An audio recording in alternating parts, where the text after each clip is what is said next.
बीती 4 जुलाई को नवाबगंज थाना क्षेत्र में फाइनेंस कंपनी के एजेंट से हुई लाखों रुपए की लूट का पुलिस ने आज खुलासा किया। पुलिस ने इस पूरे मामले में 5 लोगों को गिरफ्तार किया है, जबकि बताया जाता है कि इस पूरी घटना में 8 लोग शामिल थे। जैसा कि पुलिस के द्वारा कहा गया है कि 4 जुलाई को देर रात वादी विनोद कुमार पांडे पुत्र पारस पांडे निवासी पांडे टिकरी थाना वजीरगंज जनपद गोंडा ने सूचना दी थी कि वो सीएसपी टिकरी पर एजेंट का कार्य करता है। फैजाबाद से कंपनी का पैसा लेकर सीएसपी टिकरी लेकर आता है।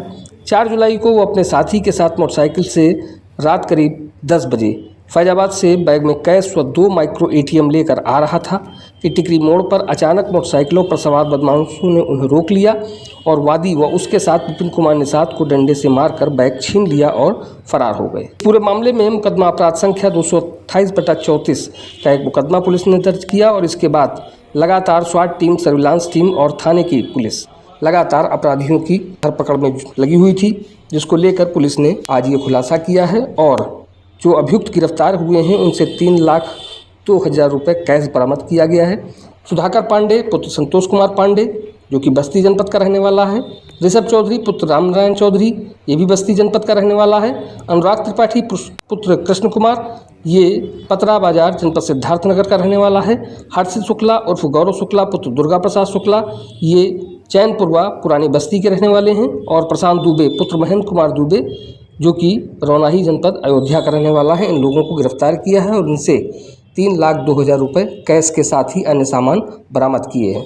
क्या कुछ कहना है इस पूरे मामले में पुलिस अधीक्षक विनीत जायसवाल का, आइए वो भी आपको सुनाते हैं। देखिए, थाना नवाबगंज पुलिस को दिनांक 4 जुलाई की देर रात्रि को सूचना प्राप्त हुई थी कि एक फाइनेंस कंपनी के 2 एजेंट बाइक पर सवार होकर कैश लेकर जा रहे थे अपने घर की तरफ और रात करीब 10:38 पे अज्ञात बाइक सवारों द्वारा डंडे से प्रहार करके उनसे उनके कैश का बैग छीन के फरार हो गए थे। इस सूचना पर तत्काल उच्चाधिकारियों द्वारा मौके का निरीक्षण करते हुए वादी की तहरीर के आधार पर सुसंगत धाराओं में थाना नवाबगंज पर अभियोग पंजीकृत किया गया था। इस लूट की घटना का शीघ्र सफल अनावरण करने हेतु अपर पुलिस अधीक्षक पश्चिमी के नेतृत्व में कुल 5 टीमों का गठन किया गया था, जिसमें एसओजी और सर्विलांस टीम को भी लगाया गया था।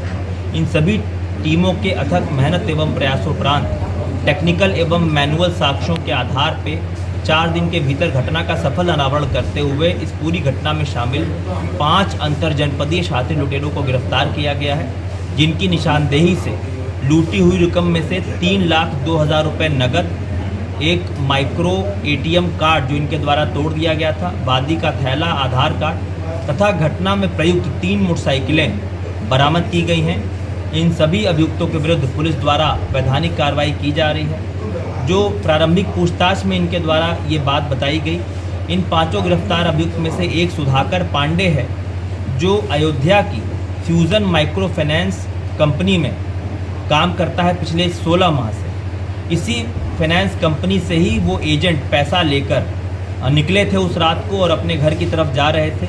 इसी सुधाकर पांडे द्वारा अपने साथियों के साथ इस एजेंट को लूटने की योजना बनाई गई थी और योजनाबद्ध तरीके से जब ये कैश लेके एजेंट निकले तो सुधाकर पांडे द्वारा अपने साथियों को इसकी सूचना दी गई और 3 बाइक पर करीब 7 ये जो अभियुक्त हैं इसके पीछे लग गए और टिकरी मोड़ के आगे सुनसान जगह पाकर 2 मोटरसाइकिलों पे 4 लोग आगे बढ़े और इसको घेर कर जो वादी है उसको डंडा मारकर बैग छीन ले गए।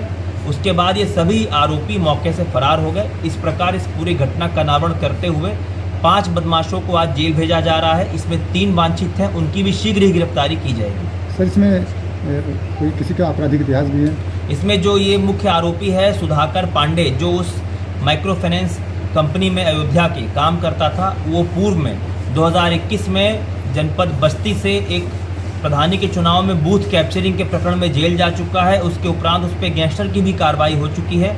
इसके अतिरिक्त जो अन्य अभियुक्त हैं उनके विस्तृत आपराधिक इतिहास की जानकारी की जा रही है। जैसे इसमें आपने बताया कि सुधाकर पांडे जो मुख्य आरोपी है ये उसी फाइनेंस कंपनी में काम करता था, इसके लिए फाइनेंस कंपनी को हिदायत दी गई? देखिए, निश्चित तौर पे इस संबंध में उन लोग से पत्राचार भी किया जाएगा और उन्हें इस संबंध में हिदायत भी दी जाएगी कि जब भी वित्तीय लेन देन के कोई मामले होते हैं, कोई संस्था होती है, तो अपने यहाँ जो भी कर्मचारी रखें उसका आपराधिक इतिहास ज़रूर चेक करा लें, पुलिस वेरिफिकेशन अवश्य करा लें। कितने की लूट हुई थी टोटल? करीब 5,63,000 रुपये कैश लूटा गया था, जिसमें से 3,02,000 रुपये नगद बरामद किया गया है और शेष अभियुक्तों की गिरफ्तारी कर अन्य बरामदगी भी की जाएगी। लुटेरे हैं सर? जी, इनमें जैसा कि मैंने बताया, अयोध्या के भी, जनपद बस्ती के और जनपद सिद्धार्थनगर के लुटेरे इन्वॉल्व हैं। क्या ये स्टूडेंट हैं? इनके द्वारा बताया गया है कोई 12वीं तक पढ़ा है, किसी ने BA कंप्लीट कर रखा है, बाकी इनसे अन्य पूछताछ अग्रिम की जा रही है।